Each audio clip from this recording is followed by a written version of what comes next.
can't get into the chat room. I can't get into the chat room because it's over capacity. That's pretty funny. Let's see. Gonna be chaos in there, eh? I know it's chaos. I can't monitor it, so no one. Actually, that's not true. There's a way of doing this. I should be able to get into it if I go to chat roll itself. But yeah, welcome to my hockey dungeon. You know, I said today I was going to do. You know, this is going to get better. I have more in store for tomorrow for Halloween. Actually, don't know if I'll. And this is Josh. You know, this is actually someone standing in for Josh that looks a lot like Josh, but is going to pretend to be Josh. You look a lot like an anonymous hockey blogger. He does. So I'm going to a party later, and what I was telling these guys is there's a Halloween party, and I am going to. Oh wait, I can get in now. Hold on one second. I'm gonna try to get in the chat room as fast as I can before I can't. 250 people. That's a lot of people. All right. I think I'm in now. All right. Yeah. Yeah. So going to a party you're supposed to go as your worst fear. To this party, it's always a good, happy-go-lucky party. Mostly 8-year-olds. But you're supposed to go to your worst fear. So I'm going as Leon Stickle. Nice. NHL linesman from the 1979-80 series that blew the call that handed the Islanders a Stanley Cup that year. The Flyers should have won it after going 35 games unbeaten. So, yes, this is my Leon Stickle, the referee outfit. Good stuff. So would Leafs go as Kerry Fraser then? Yeah. Oh, yeah. I think the Leafs, I don't know, the Leafs might go as themselves. Their worst fear. How about success? That's a good one. Yeah. Leafs will go as success. I like that. Yeah, Chris, you can't block me from chat. I don't think so. A couple people asked yesterday. Kevin's joining us. He's actually on the phone right now. And Mike is having issues with his. I am not a giant 8-year-old. They're having issues with his internet, so Mike will be on shortly as well. So we'll start the show very soon. But a couple people asked about my Pac-Man costume, so I appreciate it. The one I'm building for my son. Well, we're building together, you know. But it's the kind of thing like, you know, trying not to be the dad of like, shut up, this is going really well. So I had to let him, you know. I'm like, you know, why don't you draw the artwork for the side instead of, you know, photostatting it and making it perfect. But that's okay. I won't do that. I'm not perfection. So here's a little bit of a video. Let's see if you can see this. This is let's see. All right, there we go. So this is a little bit of video from it. You can see it actually is workable now. You can play it. Hold on, What? You can actually play it? You can play it, yeah. It's got a what it has. Let me see if I can show you a better picture here. So it has like an iPad in it, and like a joystick that's Bluetooth connected to it. So yeah, it's coming along pretty well. Pretty well. And then we discovered this yesterday. Talk about haunted. This is my house, and that hole there is not supposed to be there. Uh-oh. I heard like what sounded like the rattlings of chains in the walls, and it turns out that we have a woodpecker who's actually made quite a nice little home for himself. That's fun. I was going to ask if Shea Weber put a slap shot through your house. Yeah, that's what it looks like. It's a really nice hole for a woodpecker. I mean, I didn't know how good woodpeckers were at holes. The funny thing was I'm videotaping it, and the bird just flies right in as I'm doing it. I'm like, what the nerve this bird has. So, yes. So then I asked my daughter, whose room is right next to that, have you heard anything strange? She's like, I hear it tapping every day, lots of tapping. Did you think about bringing that up to us at all, or were you just going to, you know, wondering what was going every day? Tapping on the house? Just tapping, gently rapping at my chamber door type tapping. But anyway, yes. And so as soon as Mike gets here, we'll start. Also, I found this, too. This is a couple people asked yesterday. We did a really good podcast with Eric Tahashik and Kevin Allen on Gordie Howe. And people asked about Kevin Allen and what book he wrote for Gordie Howe. And this is actually it. I have a couple copies of this, actually, because it's kind of a collection. And it's called Mr. and Mrs. Hockey. A tribute to sports greatest couple. It's really about Gordie and his wife, Colleen. And mine, I have two of them that are signed by Gordy and his wife. It's pretty cool. But yeah, this is it's a great book. You can get it on Amazon, but I think you can only find it used right now. But it has a foreword by Mike Ilitch and Miriam Ilitch. So sort of I guess sports couples. My wife would never agree to such a thing. Never, not in a million years. There will never be a Mr. and Mrs. Eklund book. Never, ever happen. There will be. There will be. No, never, ever happened, believe me.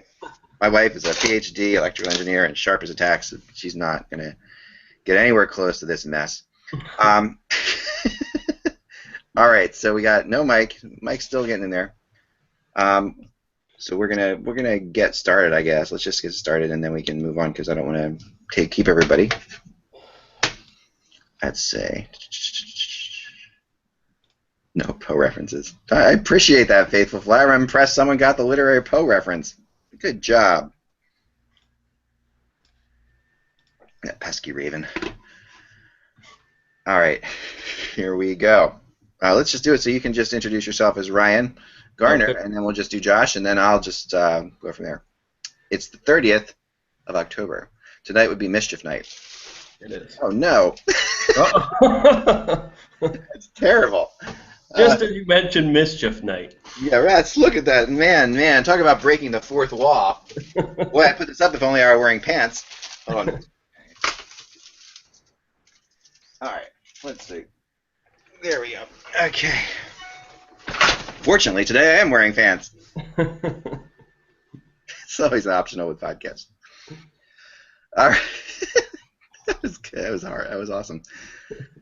Oh, well. We'll see what happens. It's a real dungeon. All right, ready? It's the 30th. Here we go.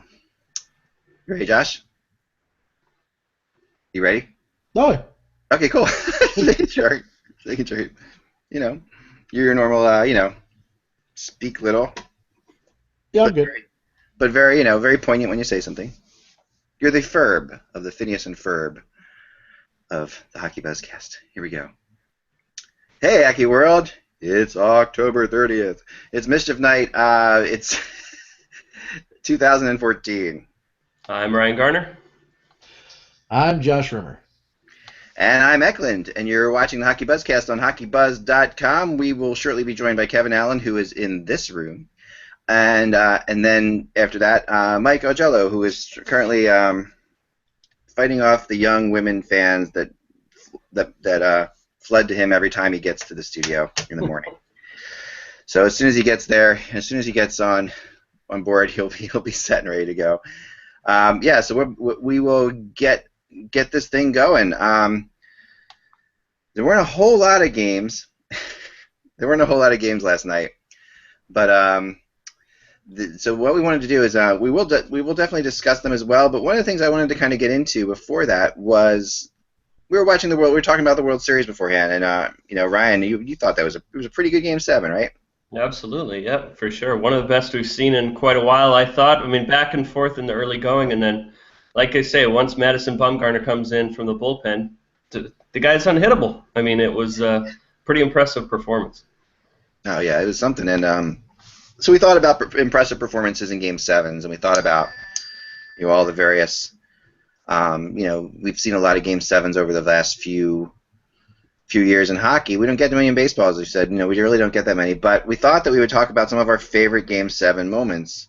And we have had so many good ones, and of course clutch performances in Game 7s as well.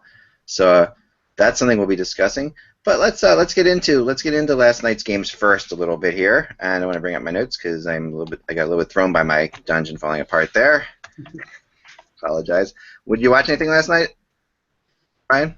Yeah, absolutely. Well, I was watching the Oilers-Predators game, which is nice that the schedule maker decides to feature the Oilers prominently as the only late game of the night last night. So yeah, the Oilers had won 4 straight. They had a little momentum built up. They're looking good on home ice. And then you're ready to see how they're going to perform against a pretty solid defensive Western Conference team. And they come right out and just crap the bed. So, I mean, that just gives everyone permission to pile on the Oilers again after kind of trying to bring themselves back back into contention here for the Western Conference, hopefully for a playoff spot. But didn't look like it last night.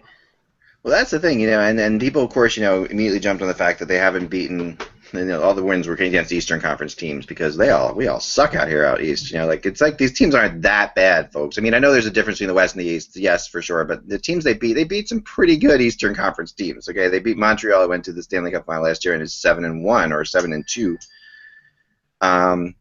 They beat the Islanders in this run, right? Or they beat Tampa. They beat Tampa. They beat Washington, Montreal. Right.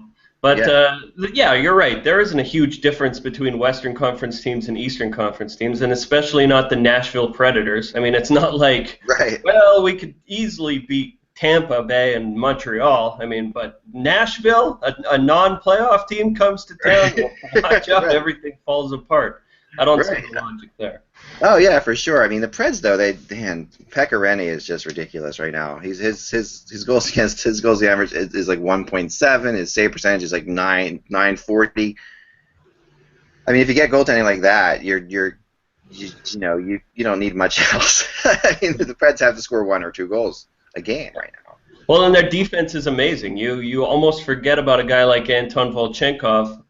Just watching him play last night. I mean, with Weber and Yossi and Seth Jones, what he's doing there, and Ryan, there's such a deep defense. He really doesn't have to do much back there, Pekka Rinne, because he's not getting many quality looks, not facing. They don't give up any odd man rushes or major breakaway chances or anything like that. So it's pretty easy to sit back there and put together 940 save percentage when all the shots you're facing are from 35, 40 feet out without a screen in front.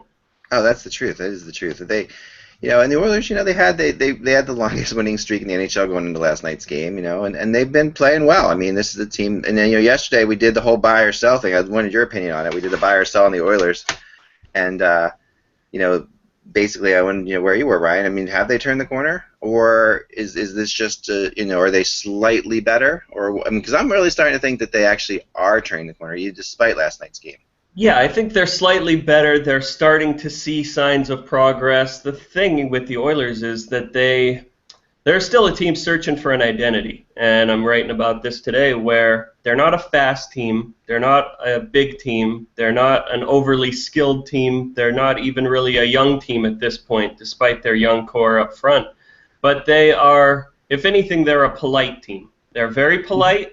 They come by it honestly. They don't have any malice in that entire roster. Bring them home Thanksgiving dinner. I mean, it's a nice thing, right? They get the miscongeniality prize, but not great when you're looking to win hockey games, looking for a team to push back, and it doesn't really serve them well when it comes to winning hockey games. No, politeness is important, especially when you're Canadian. Hi, Mike. How are you doing? About ready to take my Apple Mac laptop and throw it through the wall. All right. Well, while you do that, Kevin, how are you? I'm excellent and happy to be back. I had to take that call and had to fulfill my regular duties and learned a little bit about what's happening around the NHL, and I'm ready to go. All right, so we're talking a little bit about the Edmonton-Nashville game before we get into. What the hell was that? Podcast is haunted. I don't know what that was. I think that was Josh. I'm going to guess because Josh has vanished from the room. Yeah. Is my sound You guys missed my dungeon falling down behind me. That was a good moment. Can you hear me okay? I can hear you, Mike, yeah. You're a little fuzzy and you're a little bit, Yeah, well, I'm on an old computer, so that's okay. Yeah, we'll just pretend you're on assignment. You're in the bowels of some arena somewhere in Western Canada. You actually look like you're in Afghanistan, like. I've been vetted. Yeah, Afghanistan, Regina, it's all the same. Whoa. No. I love Saskatchewan. So let's get back to thing ahead. We're talking about. I really was still like Pekka Rinne's numbers are just crazy.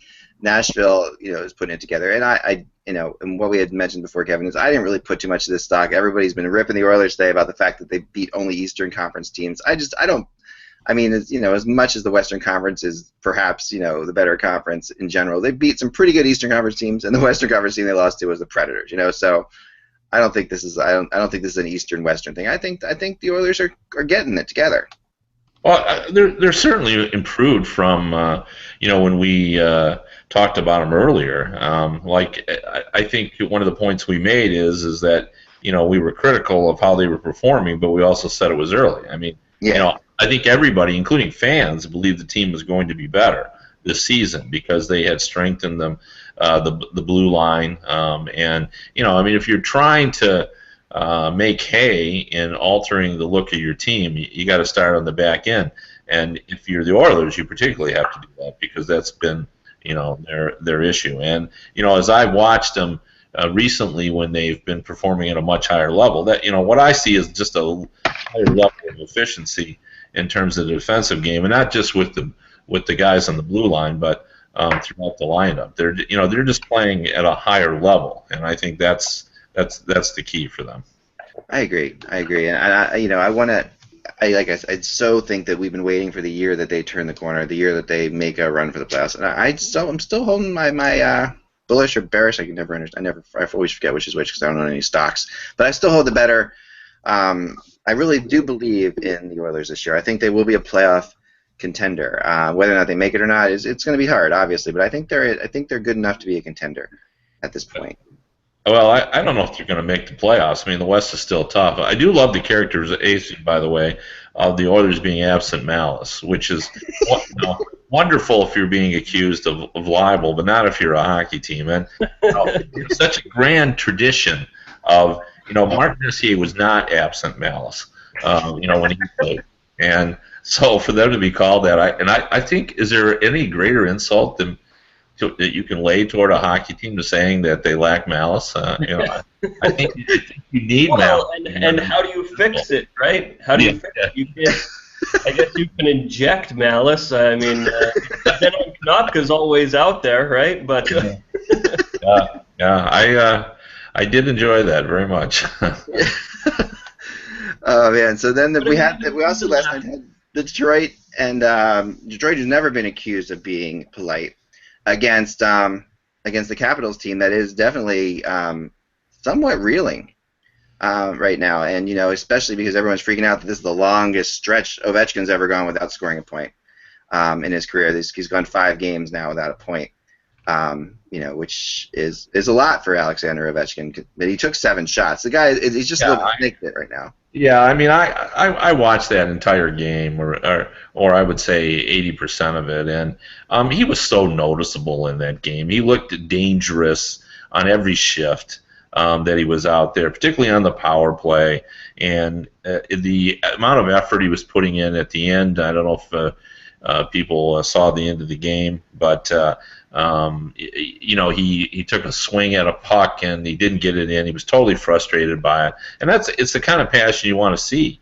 from a star player. What that tells me is he's into it and he's frustrated that he's not scoring. And snake bit is what I would say as well, because there was no lack of effort on his part in that game, and he was noticeable every shift. And he was playing against a team that is actually playing impressively well defensively. I mean, they're still giving up about 2 goals per game, and they did nothing to their lineup to make themselves a better defensive team. This is the same crew that everybody thought wasn't worth a damn last season, and this season they look like they are worth a damn. And they tried to do things to their defense, apparently, but they tried aggressively, but nobody wanted to come and play on Detroit's blue line. And I think there's a pride thing going on now with Cronwell and Eriksson. Now, Eriksson was hurt a lot of last season. Quincy was uncharacteristically poor in the first half of the season. Brendan Smith was young. Now he's a little older. I think he's playing a little more conservatively than he has in the past. But that's the thing that's the most impressive about the Red Wings is just how they're playing defensively, and they have to play like that because I know they did score goals last night when they needed them, but it's become very difficult for the Red Wings to score goals. Like when you watch them, it reminds me of the way the Boston Bruins used to score goals in the 1980s, where they needed 4 guys to touch the puck and somebody to set a screen and a bounce off someone's rear end, and then jam one home. That's how the Red Wings, seem to have to score goals now. They got to really work at it as opposed to being the skilled team they've been in the past. I mean, they still have some skill, but it doesn't always make it easy for them to score goals. And I know everybody's having trouble scoring goals, but it just seems the Red Wings are having more trouble than you would expect. Yeah, and then there's this play too, which I will call angels in the trapezoid, because this to me, this was a goal that was called off last night because of goalie interference. I didn't get this at all. I mean, I too can skate and fall down as a goalie, and I've done this before. I've done this where you're turning and trip over yourself, and then someone scores on you. And I've never once have gotten the angel called for interference who tripped him here, because this was crazy. Yeah, I mean, it was Glendening's guardian angel that did get in the way there, and he had to take the price for it. He couldn't get around the net quick enough, and it cost him. But that brings up an interesting point. And I was just on the phone with an NHL executive who I won't identify, and our conversation was about the fact that the officiating has been troublesome, to say the least, since the start of the season. And I know me, Eck. I'm not one that complains about officiating. It is what it is. It's impossible game to officiate when you think about it. I mean, the players are skating almost 30 miles an hour. The puck's so small. Everything's moving. It's just the most difficult game to officiate. But this season, I have noted that almost every night I'm watching a play where you're going, not only did you miss the call, but it's not a judgment call. You just didn't see it. Yeah.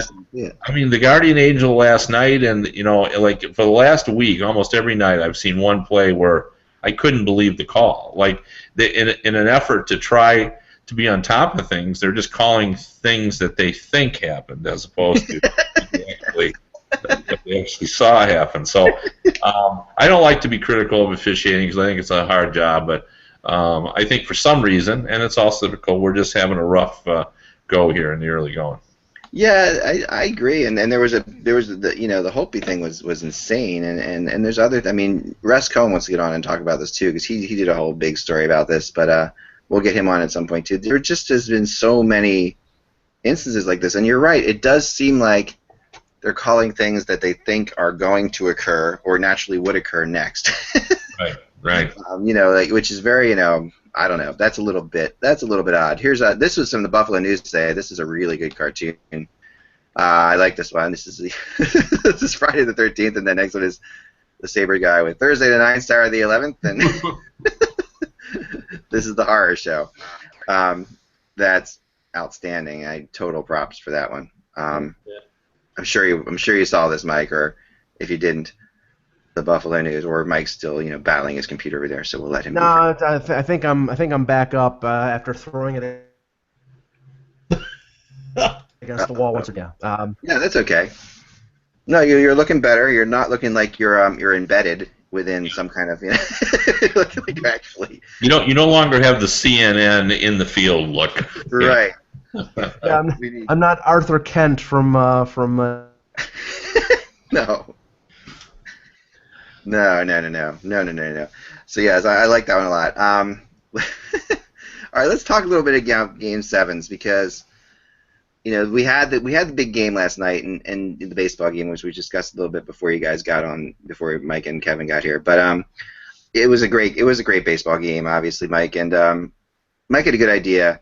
Tomorrow's show, by the way, we're going to do the scariest players in the NHL. So we're going to let people determine that on their own because it's Halloween. But I think the scariest players tomorrow will be what you consider scary is completely up to you. It could be their looks, it could be the way they play, it could be anything. But yeah, I will. But for this Game 7s, I mean, and clutch performances like we saw last night, in San Francisco. Was that is there a dog trying to attack you, Josh? Are you okay? No, I just heard a loud bang and it just got me. That was actually my phone that just fell. Your phone sounded like a rabid dog to me. I apologize. Startled me a little bit. So, of course, the first thing that has to come to mind in hockey with Game 7s lately is Justin Williams. This whole thing of Justin Williams is fascinating to me. And he comes into the town I watched him play the other night, and I've seen him play. I mean, he used to be a Flyer.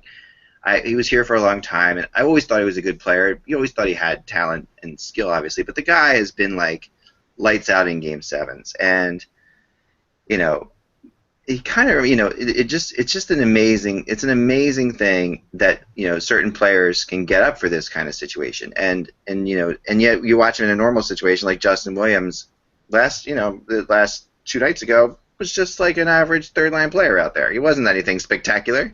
But I've seen him in these Game 7s. I've seen what he can do, and some of my favorite Game 7s have been with him in them.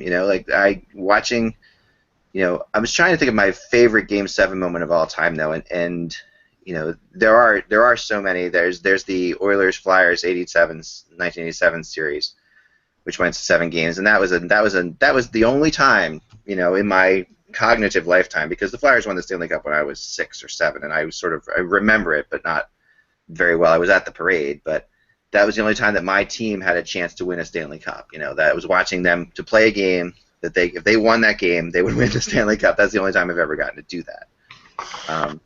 Which is better than you, Mike, but still not great. Thank you. Yes, sure, no problem. So so that wasn't a great Game 7 memory, but there have been some good ones. What are some of your favorites, Kevin? Well, you just mentioned one of my all-time favorite games. Yeah. The Game 7 Philadelphia Edmonton series. When I start listing my favorites, that's one of them. I mean, that series, as some people may recall, the Oilers had a 3-1 lead. This is the historic Oilers team of the 1980s with all the great players, Messier and Gretzky, and they allowed the Flyers, thanks to the play of Hextall, to claw back into that series. And there was a lot of sidebars to this. Mike Keenan brought the Stanley Cup into the dressing room to inspire his team. There was an editorial cartoon depicting Mike Keenan as Adolf Hitler. He was married, I believe, as I recall, to a Jewish woman, which created some controversy. There was a lot of elements to this series, and now we get to this dramatic Game 7, and they had my all-time favorite goal, and we've talked about this before, where it was Nielsen, Anderson, and Messier breaking up the ice. It was the fastest I've ever seen the ice covered by 3 players. By the time they hit the Flyers' blue line, Messier was at Mach 4 or 5 when he flew down that ice, and that scored the tying goal. The Flyers had gone up in that game 1-0 on a Murray Craven goal that he had sort of bounced off of Fuhr's pads. It kind of snuck through his 5-hole. It was a 5-on-3 power play goal. And the other thing I remember about that, speaking of Malice and Messier, and I don't remember who he laid the hit. Maybe you remember, but he had a cross-check or boarding call that, by the way, he just berated the official for calling the 2-minute penalty on him. That today would have earned him a 5 or a 6 game suspension. I mean, it was assault and battery. It was a criminal intent there. I mean, he tried to push the guy.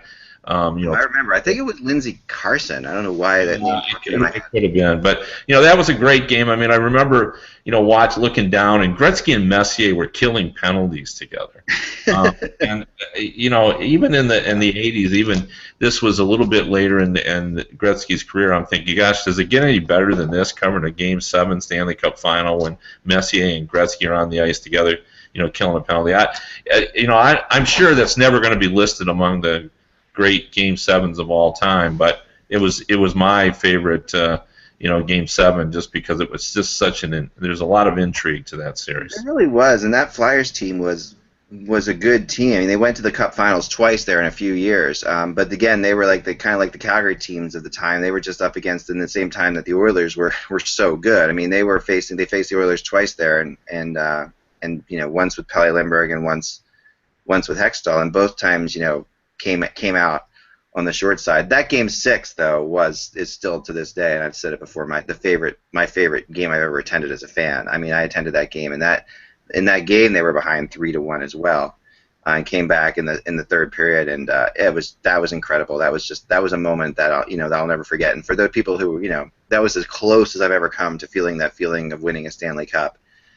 When you left that game, and it is. I've been to a couple of these now as a reporter, and seeing teams win Game 6 of a Stanley Cup final or even a playoff series, and then going on the road to Game 7. There's something exciting about the fact that your team has played the most games they can play in the playoffs at home. Like, that's it. They're going on the road, but it wasn't like, oh, are we gonna? Because the whole time as a fan, you're thinking, when they win a playoff game or two, you're like, oh wow, we're guaranteed 2 more home games now, right? Or we're guaranteed 1 more home game. You want to keep moving that forward all the time. And when you win Game 6 of a Stanley Cup final and it's going on the road, that's it. You also get the rare thing of seeing your team win their final game, like that you're going to watch in person. Because the toughest thing about the Stanley Cup playoffs to me has always been the fact that there's only one team in the Stanley Cup playoffs that gets to win its final game. Everybody else loses their final game. Well, it was particularly enjoyable when in 2011 when the Bruins speed bagged the Sedins and then win their final game in Game 6 and go to Game 7 and cause riots in Vancouver. I mean, I took particular glee in that series. But going back to my youth in terms of Game 7s, and I pretty much brought this up because not just Game 7s, but also playoff dominating performances, because Madison Bumgarner went 3-0 in a 7-game series in the World Series, which is essentially unheard of.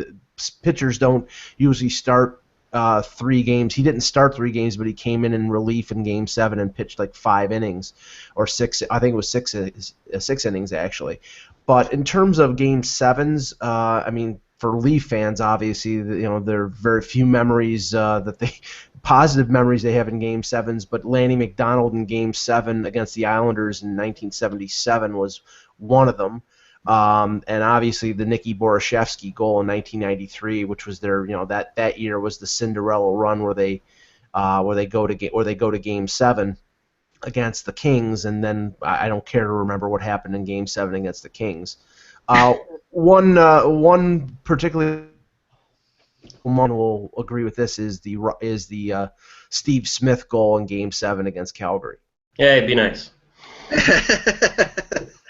Yeah, that was a memorable one for sure. I remember where I definitely remember where I was when that goal went in. I was at our beach place, and it was like, that was just crazy. Yeah, that was. I mean, it's funny because there's a lot of my memories with Game 7s are Edmonton memories, even though like the other one that I saw, the first and maybe still the best Stanley Cup final I ever covered, was Carolina-Edmonton. Was such a great Stanley Cup final, and people don't give it enough credit for what it is. Sorry, Ryan. But people don't give that series enough credit for what it was, because that was just like that series. The speed that series was played, because it was the first series after the lockout, so it was the first series without the 2-line pass, and so you still had the whole thing of. And those teams were just crazy fast. Carolina and Edmonton. They were the speed that game was played at. The transition games of both of those teams was insane. I mean, and for me the whole fun of trying to get from Carolina after Game 5, like just because of Pisani's overtime goal in Game 5, I had to spend thousands of dollars and 5 days of my life traveling from Carolina to Edmonton for Game 6, and then back to Carolina, leaving my car in a parking lot at a mall, hoping that it would be there when I returned. I mean, it was just like it was crazy. I mean, it was so cool, and it was just Carolina was one shot away from winning it in 5. And being in Edmonton after that Game 6, after Edmonton won, that was a lot like the feeling of being in Philadelphia after Game 6. Because those Oilers fans, they had won the Stanley Cup in their mind. I mean, that was awesome. That was just, and it was, the other weird thing about being in Edmonton that time of year is, it was 11 o'clock at night and still kind of light out. So people were partying on the, it was because you're talking June, and people were partying hard, and they were on top of cars, and it was amazing. I mean, it was such a crazy scene, and that was a great series. I mean, that really was. What else do you have, Kev?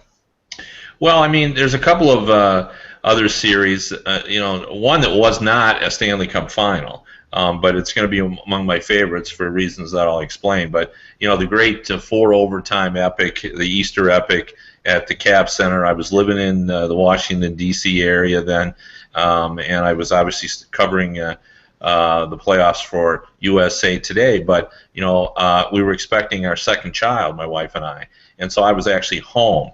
But I was watching that game. My wife had gone to bed, and it looked like it was going to be NHL history in the making as it went to the third overtime. So I climbed in my car in the wee hours of the morning, and I drove to the Cap Center. And if anyone remembers the old Cap Center, if I had gotten there a little bit too late, I wouldn't have been able to even get in the parking lot because the traffic when it went into the Cap Center, went one way, and then when you emptied it, it went the other way. So you couldn't get in. I couldn't get in once the game was over. So I was hoping I was getting there in time, and I did. I remember actually, entering the arena and just getting to the press box right when Pat LaFontaine twirled around and took a slap shot and beat Mason, who was screened on the play, and they won that game 3-2 in the fourth overtime. And then, of course, anybody who watched that game on television is going to remember that Bill Clement was the analyst, and he took his tie off and put it around his head, which caused him some problems with the network, who didn't like that level of behavior. To now, of course, that would have been, everybody would have said he was having fun, and he would have been a YouTube sensation. But back then, he was criticized for that. But the reason it was important to me is that I actually went back to the USA Today office to write my story. And lo and behold, I get a call from my wife, and my daughter, my second child, was coming. So I finished up my story, and I drove home and got my wife, went to the hospital, and my daughter was born. We named her Kelsey. People said I should have named her Patty after Pat LaFontaine. But so I'm not going to forget that game. It was quite a game, even though I watched all but only about 3 or 4 minutes of it on television. Kelly Rudy, by the way, was sensational in that game. He had 73 saves, I think, in that 4-overtime game. Oh yeah, no, I would say the most traumatic Game 7 in Buffalo history was, and this is of my youth, so maybe I'm missing one more recently, but 1983 the Sabres played the Bruins in the quarterfinals. They had eliminated Montreal in the opening round. They went to Game 7 at Boston Garden and lost in overtime on a goal by Brad Park. And I've watched that game off and on over the years because I have an old video of it. Mike Ramsey almost took the winning shot right in the chops, right in the face. But it was. I thought that team had a pretty decent chance of going a little further, but the Bruins beat them that time. Oh yeah, no, I remember that one for sure. I mean, there was that was a good one. That was a really, I remember that series. And what are some other ones you had, Brian?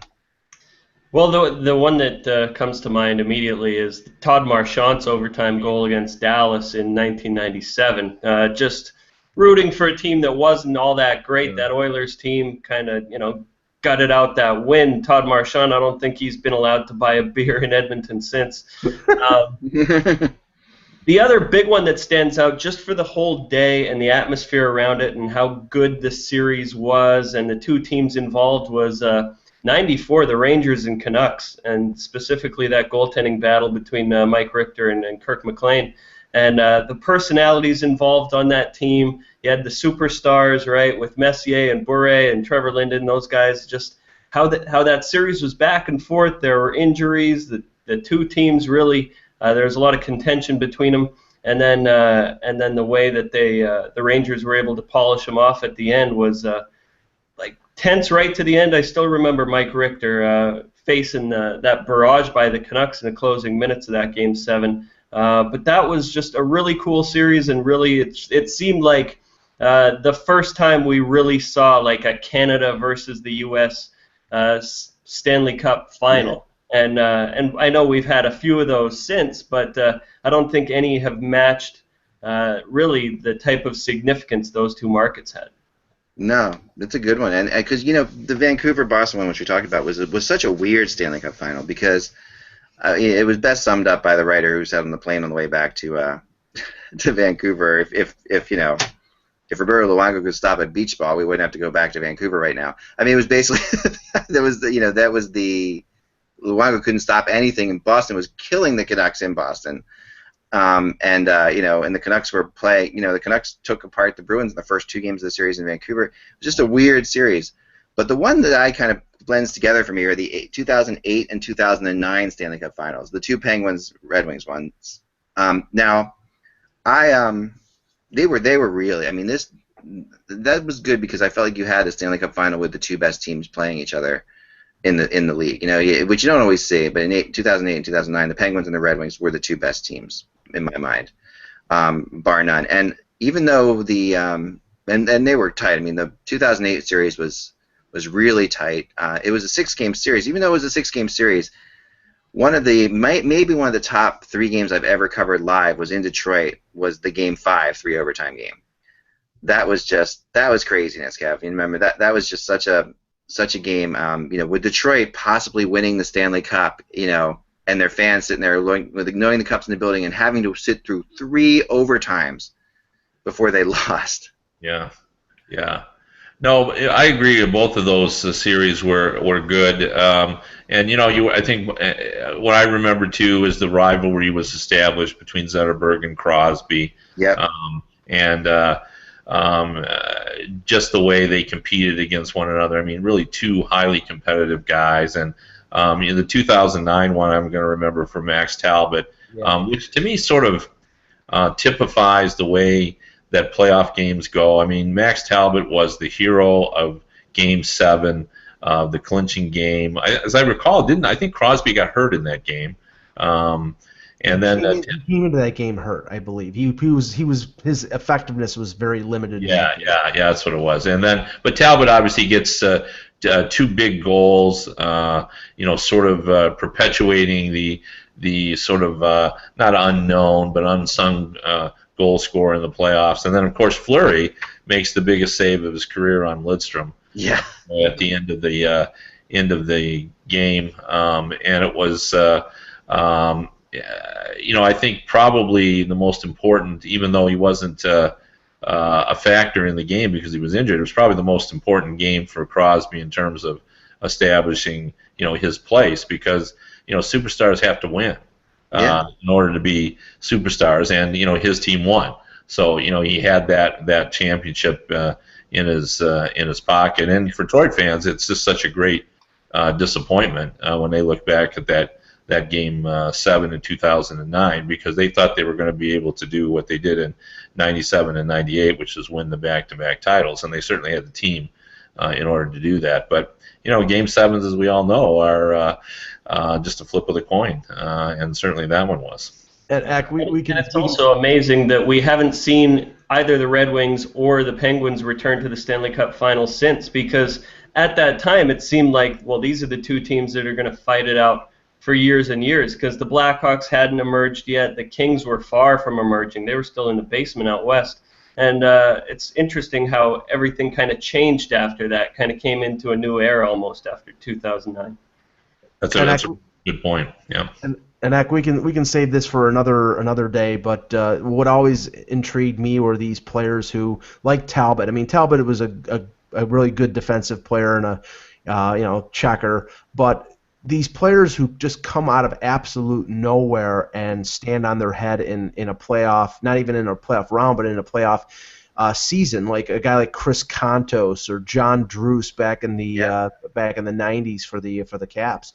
Brian Bellows, who came back from from playing in Switzerland and played for the Caps and played really well, and I think it was that team that played Detroit in the late 90s. Just stories like that are always interesting. And then, of course, the other one I have to mention before we end is before we go to Josh for some news is to me was Game 7 of the Flyers Bruins, and the Flyers came back from 3-0. That Game 7 was just crazy, and it was one of the it was made crazier by the fact that I had covered the first 6 games of that series, but I had a show to do on that night and Game 7, and I couldn't watch the game. I couldn't cover the game. I couldn't go to the game. I couldn't watch it live. So it was like 3. So I knew, and I'm performing in my band at that time, and I'm about to go on stage, and we're sitting back in the back room watching the Bruins take a 3-0 lead. And that that we're going on stage, and so the whole band, we were all Flyers fans. Everybody's just depressed. We're like, oh man, they came back and they put Game 7, and now they're going to get killed in Game 7. So we go out and we play the show, and we come back out after an hour and a half goes by and turn it on, and it's like, wait a second, it's 3-2, and we got to see them tie it. We got to see them win it, and then spent the night and went out with my wife in the city. And she was all decked out, and she wore a Flyers hat, and I still there's one of my favorite photographs of her, in a fancy dress and a Flyers hat. We were out in the city, and the city was just alive and electric. It was awesome. I mean, because they had just done what they had done. So that's just one of those personal things that was just such a great memory for me at the time. But so what do you have, Josh? What's going on in the world of hockey? Well, it's kind of been a quiet day, except for Evander Kane has apparently been cleared to play and supposed to be in the lineup. But the interesting note today, and we talked about the weirdness of some of the injuries and what's been happening this year. Yesterday we talked about what has been going on with the Blue Jackets and how they've lost 9 regulars out of the lineup. How about what's going on in St. Louis? I think we touched on it before about the bacterial infection that's kind of gone on around in the room because of, I guess, what happened in their West Coast trip to California between Anaheim and Los Angeles. They were worried that some kind of virus is going around maybe in the visitors' locker room. How about this morning? The Blues have also been very frustrated in the way they've been playing, losses, bacterial infections, which I mentioned. Ken Hitchcock, there's rumors out there again that maybe he has worn his welcome out again, possibly this time now in St. Louis. And David Backes out with a head injury, concussion. TJ Oshie now has a concussion. He's also out of the lineup with a head injury. So between those two guys, and Oshie apparently has also some kind of a bacterial infection as well, dating back to what happened in California. It's just a mess what's going on right now in St. Louis. And Paul Stastny is out as well, so there's 3 key players. That's rough. Yeah, it is, and they, gosh, like I said before, losing Backes and Oshie with concussions, that's a big deal for that team, and this is the time when they really have to get it. They're trying to turn things around. There's a lot of time left, obviously, and the Blues I don't think are going to have a trouble making the playoffs. But it's just this is a team that after what happened last year, after their collapse at the end of the season, it's hard to imagine Hitchcock is on the hot seat yet. Yeah. Well, the thing that's concerning for Backes is this is on the heels of the concussion that he took in the playoffs last year against the Hawks. That was the turning point in the series for a lot of people, was when he got hurt. So I know he had one last year too. If this is a perpetual problem for him, that's one of their key players, and that could really be affecting their franchise. Oshie also had a concussion as well last year. Right, and that plays into it. Let's hope that they turn things around. It's worth noting that when Hitchcock got a renewal, he only got a 1-year renewal. That is true. And certainly Doug Armstrong is well aware of Hitchcock's history, and that he does have a shelf life. They date back to Dallas. They brought in Bob Gainey this season as a consultant as well. And I'm sure Hitchcock's a very smart coach, and he knows his history as well. So I'm sure he's tried to make adjustments because I think it's almost to be expected that just based on NHL history, that a coach's voice does start to wear thin on players after a while. So it's always an issue, particularly when you're a tough coach the way Hitchcock is. Yeah, and he's a very tough coach, and he also is very psychological type coach, which I think really wears on players. Some players really just, I remember hearing stories about, him having all the players in a room one time, and there was smoke, in the room, and he actually piped smoke. They were taking a test, and he piped smoke into the room to see which player would react first to be like, okay, they basically were told, you have to take this test and not leave the room, right? And they're taking a test, and they piped the smell of smoke. So which player would react first to say, we got to get out of here. The place is on. There's smoke coming. The place is on fire. Who would actually he wanted to see who was the leader of the team and who would take that initiative. This is the kind of stuff. This is the kind of stuff the players have looked for. This is that's Hitch. Hitch just be crazy. But yeah,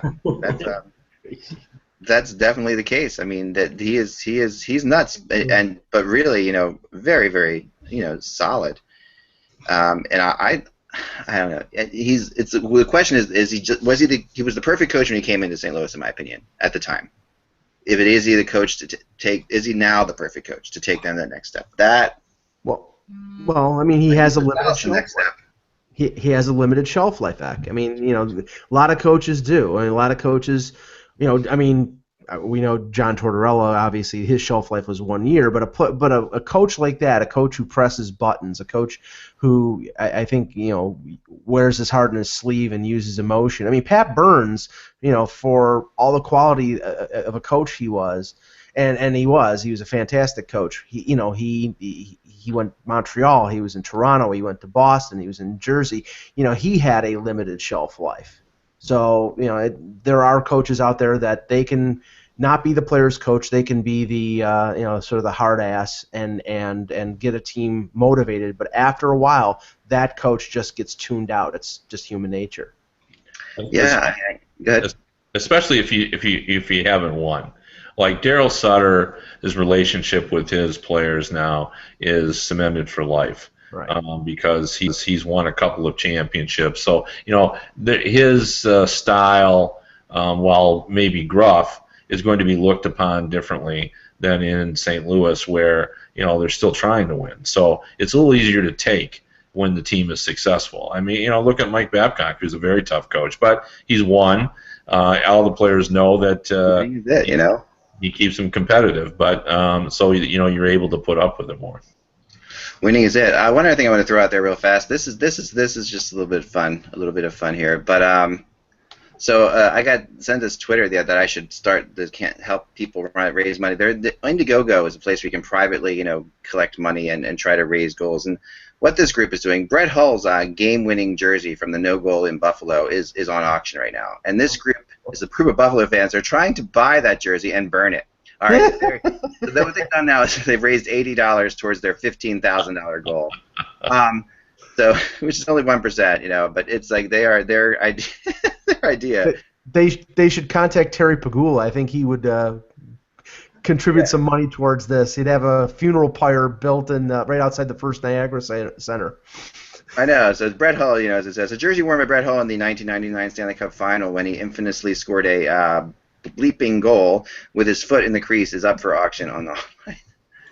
I want to buy it and burn it outside the First Niagara Center on Saturday. The perfect illustration of the bitterness of Buffalo, Ack, right there. This is it, man. This is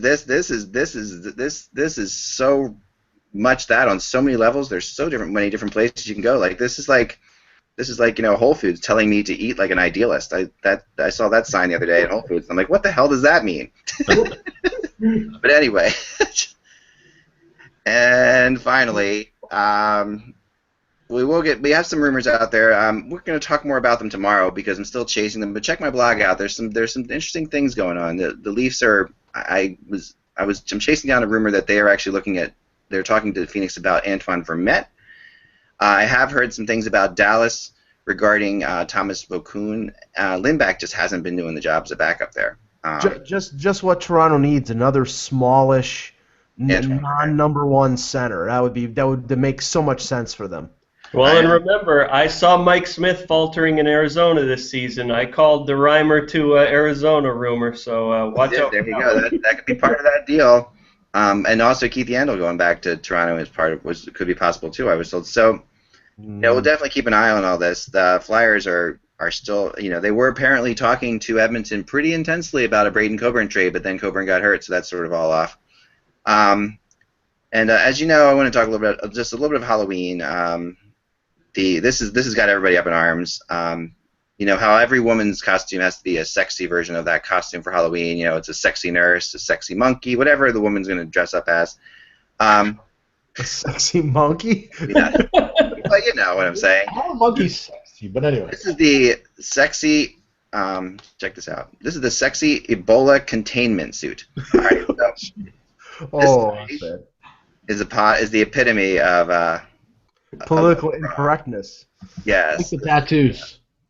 This is wrong. Yeah, this is where Halloween has jumped the shark in my mind. But anyway, that's just the. I got one. Josh, what do you got?